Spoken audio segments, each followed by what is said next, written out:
केंद्र सरकारच्या PM बस सेवा योजनेतून सोलापूर महापालिकेला शहरासाठी 100 इलेक्ट्रिक बस मंजूर झाल्या आहेत। त्यातील पहिल्या टप्प्यात 30 बस येणार आहेत। बुधवार पेठेतील चार्जिंग स्टेशनचे काम सध्या युद्ध पातळीवर सुरू आहे। वसंत विहार सब स्टेशनवरून 33 kV ची लाईन त्या ठिकाणी नेली जात असून त्याचे खोदकाम सुरू झाले आहे। सोलापूर महापालिकेच्या परिवहन उपक्रमाची सद्यस्थिती खूपच बिकट आहे। कधी काही 100हून अधिक बस गाड्या असलेल्या या उपक्रमाकडे सध्या 17 ते 18 बस आहेत, त्याही 12 ते 14 वर्षांच्या जुनाट आहेत। दुसरीकडे प्रवासी वाढल्याने सोलापूर शहरात दरमहा सरासरी 50 ते 55 रिक्षा वाढत आहेत। पण आता सोलापूरकरांसाठी जानेवारीत इलेक्ट्रिक बस येणार आहेत, त्यातून रिक्षांच्या तुलनेत निम्मेच तिकीट असणार आहे। दरम्यान वसंत विहार येथील महावितरणच्या सब स्टेशनवरून बुधवार पेठेतील चार्जिंग स्टेशनला वीज पुरवठा केला जाणार आहे। त्यासाठी धर्मवीर संभाजी महाराज चौक, हॉटेल अँबेसिडर, प्रभाकर महाराज मंदिर, सम्राट चौकातून पुढे बुधवार पेठेतील चार्जिंग स्टेशन पर्यंत जमिनी अंतर्गत लाईन नेली जात आहे। त्यासाठी खोदकाम सुरू असून 1 महिन्यात एक काम पूर्ण करण्याचे नियोजन आहे।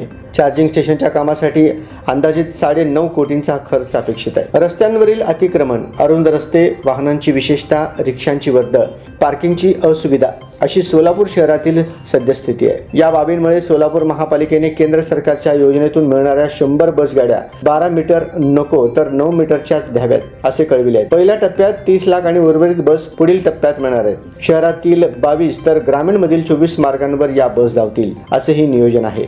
वसंत विहार सब स्टेशनवरून बुधवार पेठेतील चार्जिंग स्टेशनपर्यंत 33 kV ची लाईन नेली जाणार आहे। नोव्हेंबर अखेर ते काम संपवण्याचे नियोजन असून त्याचे काम सध्या सुरू केले आहे। चार्जिंग स्टेशनच्या ठिकाणी सुरुवातीला 6 पॉइंट काढले जातील अशी माहिती सोलापूर शहरातील महावितरण कार्यकारी अभियंता RC पाटील यांनी दिली आहे।